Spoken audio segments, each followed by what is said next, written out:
په چمن کې پر لاتوالو سره اخ و ډوب روان دی.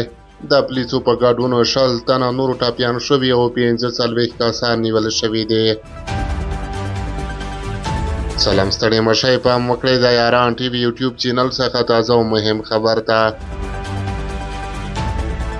په چمن کې پر درېیمه ورځ هم د پرلاتوالو او پولیسو ترمنځ اخ و ډوب او نښتې له امله حالت کړکېچندی چې په پایله کې د 8 امنیتي کسانو په ګډون 20 کسان ژوبل شوي دي.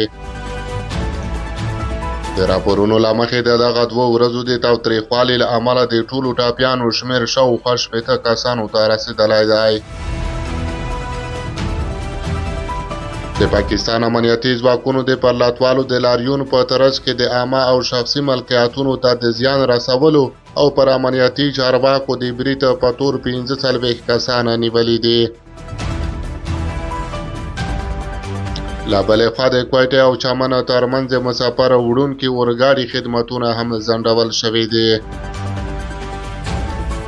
د پرلاتوالو مشرانو ویلي تر هغې به خپل لاریون ته دوام ورکوي چې د دوی نیول شوي مشران او له تېرو 3 ورځو راهیسې نیول شوي ټول کسان خوشي شوي نه وي.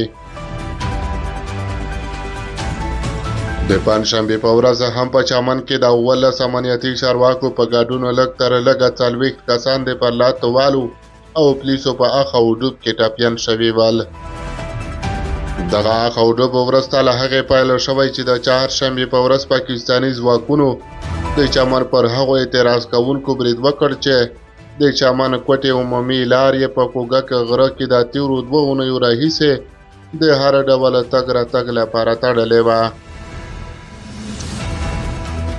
دغه پرلتوهونکو 8 میاشتې وړاندې د سپین بولدک چمن پر دروازه د پاکستان حکومت له لوري د پاسپورت د جبري کولو په غبرګون کې پرلت وهلی دی.